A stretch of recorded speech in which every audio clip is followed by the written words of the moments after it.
Hey, Susan. And you always know I get to the paper early.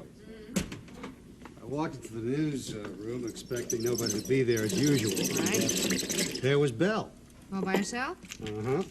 Tapping as if she was in some kind of a race. What'd she say?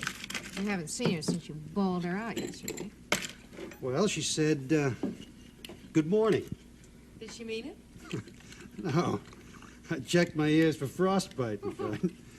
And then she very pointedly looked at her watch. And, mind you, I was early. And she yawned. Yeah, as if to say, how can a newspaper be printed with nobody there? Exactly. So I made my way to my desk, and she had already placed on it a concise report of Dan's trip to Washington. All of it news. That's a switch. Uh-huh, exactly. But that was only the beginning. Say, what do you got there anyway? Pudding. Yeah. Leave it alone. Ow! All right. Well, anyway, she continued typing that way all day. She turned out 3 stories, just as if we were paying her by the line, and the rent was due or something. And then she even helped Murdoch down the women's page. You know, you're probably the first person to bawl her out in years. She had Paul wrapped around her finger, and now she's got Dan. Oh, well, I think that's why she changed more than anything I said. You mean Dan told her that she should straighten herself out? The rumor around the typing pool is that they had a fight. I don't believe it. He's mad about her.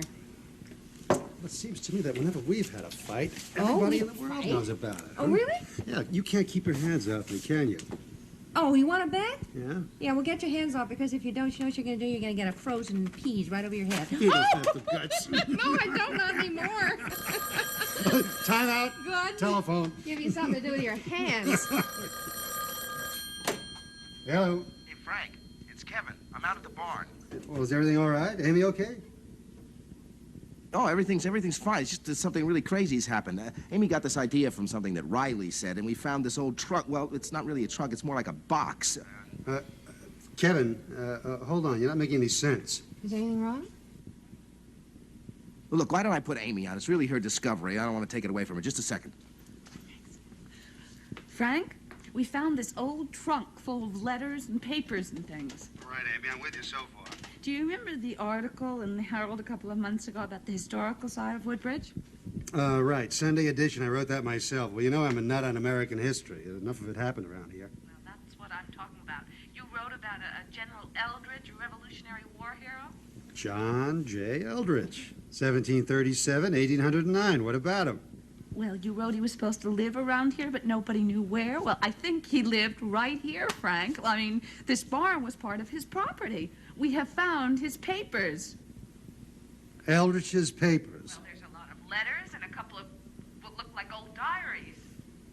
Amy, now listen to me. Don't you touch anything or move anything. Just stay right there, and we'll be right over. What do you mean we'll be right over? What's the matter? What's You happening? get your coat. I will turn off the stove. Do you want to go back 200 years? Well, Come on, my love.